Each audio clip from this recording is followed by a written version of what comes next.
Hello everyone. आइए आज हम अपना नेक्स्ट टॉपिक स्टार्ट करते हैं। टॉपिक का नाम है ग्राम। जिसने भी मेरे यूट्यूब चैनल को सब्सक्राइब नहीं किया है तो कृपया करके सबसे पहले यूट्यूब चैनल को सब्सक्राइब करें और वीडियो को लाइक करना न भूलें। तो आइए आज का टॉपिक स्टार्ट करते हैं। ग्राम शब्द का साधारण अर्थ है गांव। जिस प्रकार बहुत से मानव परिवारों के रहने के स्थान को गांव कहते हैं, उसी प्रकार संगीत में स्वरों के रहने के स्थान को ग्राम कहा गया है। निश्चित श्रुति अंतरों पर स्थापित 7 स्वरों के समूह को ग्राम कहते हैं। जो हमारे 7 स्वर हैं, जो 7 स्वरों का समूह है, इनको निश्चित श्रुति अंतरों पर स्थापित किया गया है। श्रुतियों की संख्या जो है हमारी 22।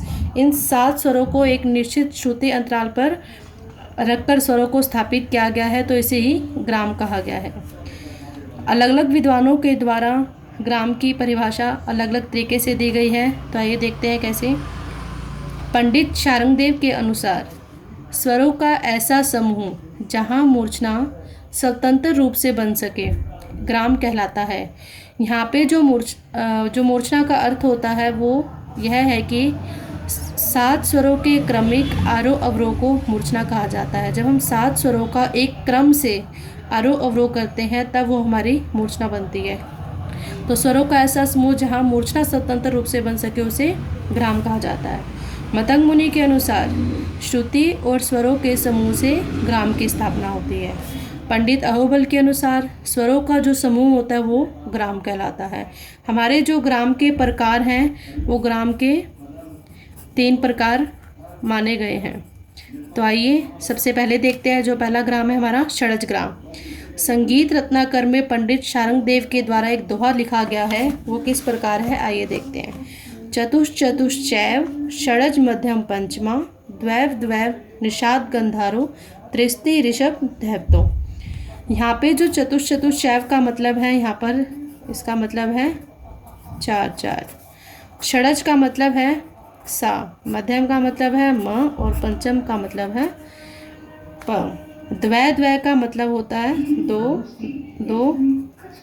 निषाद का अर्थ है यहाँ पर नी से, गंधारों का मतलब है ग से, त्रिस्त्री का मतलब 3, ऋषभ का मतलब है रे, धैवतो का है ध। सा मापा की जो हमारी श्रुतियाँ हैं वो 4 मानी गई हैं।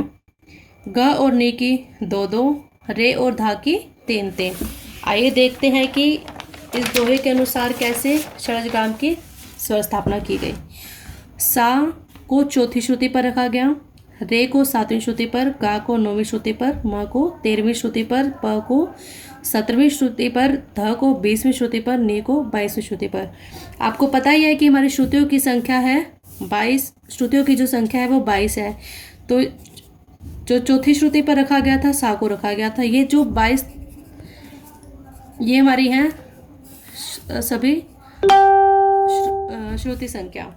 तो आइए देखते हैं इनमें श्रुति अंतर कितना है। सा को तो 4थी श्रुति पर रखा गया। 4 से 7 का जो श्रुति अंतर है हम देख रहे हैं कि 3 श्रुतियों का है। 7 से 9, रे से गा तक का जो श्रुति अंतर है ये 2 श्रुतियों का है। गा से माँ का जो श्रुति अंतर है वो है 4 श्रुतियों का। म से पा का, म स्वर से पा स्वर के जो श्रुति अंतर है वो है हमारी 4 श्रुतियों का। प से धा 17 से 20 मतलब 3 श्रुतियों का। 20 से 22 धा से नीच स्वर की जो श्रुति का अंतर है वो 2 श्रुतियों का है। इसी तरीके से हमने दोहे में देखा था कि सा मापा की 4 श्रुतियाँ। सा पे हमने देखा कि जो श्रुति अंतर था वो 4 था। इस तरीके से म पे भी श्रुतियों का जो अंतर था वो 4 है और प पे भी जो श्रुतियों का अंतर है वो 4 है।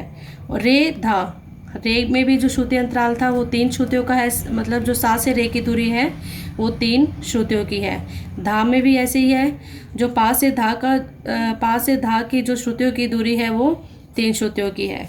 ये स्वर इन श्रुतियों पर क्रमानुसार स्थित रहते हैं जो षडज ग्राम कहलाता है। षडज ग्राम का नाम षडज ग्राम इसलिए पड़ा क्योंकि यह ग्राम षडज अर्थात 7 स्वर से शुरू होता है। यह आपको दिखेगा जब हमने इसकी स्वर व्यवस्था की तब।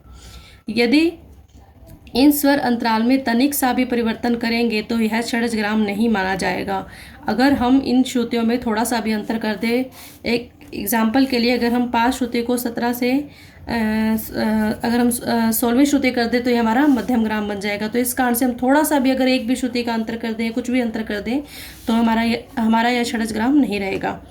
प्राचीन षड्ज ग्राम आधुनिक काफी थाट के समान है, क्योंकि प्राचीन जो षड्ज ग्राम है वो हमारा जो सा है वो चौथी श्रुति से आरंभ होता है, लेकिन जो आधुनिक में है हमारा जो सा है वो पहली श्रुति से आरंभ होता है। षड्ज ग्राम में सापा, रेधा, मानी और मासा संवाद पाया जाता है। नेक्स्ट है हमारा मध्यम ग्राम। मध्यम ग्राम में जो म है वो सबसे महत्वपूर्ण स्वर है, क्योंकि म से ही इस ग्राम का आरंभ होता है। जैसे कि षड्ज ग्राम में था कि षड्ज ग्राम 7 स्वर से आरंभ होता है। संगीतकारों के अनुसार षड्ज ग्राम में पंचम स्वर को एक श्रुति नीचे कर दें, अर्थात उसे 17वीं श्रुति के स्थान पर 16वीं श्रुति पर रख दे तो मध्यम ग्राम की उत्पत्ति होती है। जैसे कि सिर्फ षड्ज ग्राम में हमने देखा था कि अगर हम 17वीं श्रुति को एक ही श्रुति कम कर देंगे तो ये 16वीं श्रुति हो जाएगी, और 16वीं श्रुति होने का एक पूरा का पूरा ग्राम चेंज हो जाएगा जो कि मध्यम ग्राम बन जाएगा। तो आइए देखते हैं मध्यम ग्राम की स्वर स्थापना किस प्रकार होगी।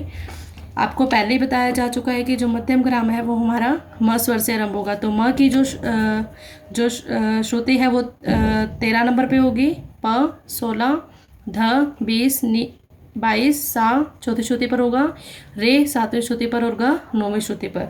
इस तरीके से हमारे मध्यम ग्राम की स्वर स्थापना है। मध्यम ग्राम की स्वर स्थापना भी कह सकते हैं या मध्यम ग्राम की स्वर व्यवस्था। तो आइए गंधार ग्राम के बारे में पढ़ते हैं। गंधार ग्राम को लेकर के विद्वानों में अनेक मतभेद रहे हैं। इसका पूर्ण तरीके से स्पष्टीकरण नहीं मिला। तो आइए देखते हैं क्या क्या मत है विद्वानों के। संगीतकारों के अनुसार केवल गंधर्वों द्वारा प्रयोग किए जाने के कारण इस ग्राम को गंधार ग्राम के नाम से जाना जाता है। इस ग्राम का जो प्रयोग है गंधर्वों द्वारा किया जाता था, इस कारण से इसको गंधार ग्राम माना गया। गंधर्व का अर्थ है हमारे देवी देवताओं से। कहा जाता है कि जब हमारे देवी देवता स्वर्ग से पृथ्वी पर आए तो इस ग्राम को अपने साथ लाए, और जब पृथ्वी से स्वर्ग पर वापस गए तो इस ग्राम को अपने साथ ही ले गए। इस प्रकार यह ग्राम पृथ्वी से लुप्त हो गया। कुछ अन्य संगीतकार गंधार ग्राम को निषाद ग्राम के नाम से भी जाना जाता है। गंधार ग्राम को निषाद ग्राम से जानने का कारण सबसे बड़ा ये था कि जो गंधार ग्राम था वो हमारा नी स्वर से शुरू होता था। तो इसी कारण से कुछ ग्रंथकारों ने इसका नाम निषाद ग्राम भी माना है। आगे देखते हैं। भरत मुनि ने गंधार ग्राम का उल्लेख नहीं किया और उसे स्वर्ग स्थित बताकर मौन है। मतंग मुनि ने गंधार ग्राम का उल्लेख किया, लेकिन इसके बारे में कोई भी स्पष्टीकरण नहीं दिया। पंडित शारंग देव ने संगीत रत्नाकर पंडित शारंग देव के द्वारा लिखित एक ग्रंथ है। पंडित अहोबल ने संगीत परिजात में और नारद के संगीत मकरंद में गंधार ग्राम की व्याख्या तो इन्होंने की है, लेकिन इसका पूर्ण तरीके से स्पष्टीकरण नहीं मिला इन ग्रंथों में भी। और कुछ ग्रंथकारों ने जो गंधार ग्राम की स्थापना की वो इस तरीके से की। पहली श्रुति पर नी को रखा, चौथी श्रुति पर सा को रखा, छठी श्रुति पर रे को, 9वीं श्रुति पर ग को, 13वीं श्रुति पर म को, 16वीं श्रुति पर प को, 19वीं श्रुति पर ध को।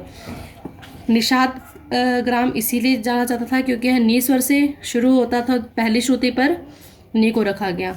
इसमें जो रे और हमारा धा है, जो पहले हमारी जो रे की जो श्रुति थी पहले ग्राम में हमने देखी थी वो थी 7वीं श्रुति पर हमारा रे था, लेकिन गंधार ग्राम में एक श्रुति इसको कम कर दिया गया।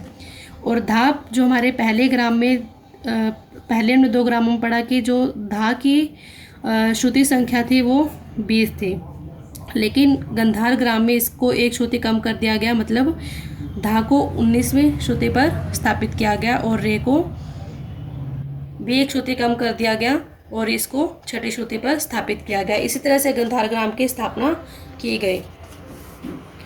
Thank you.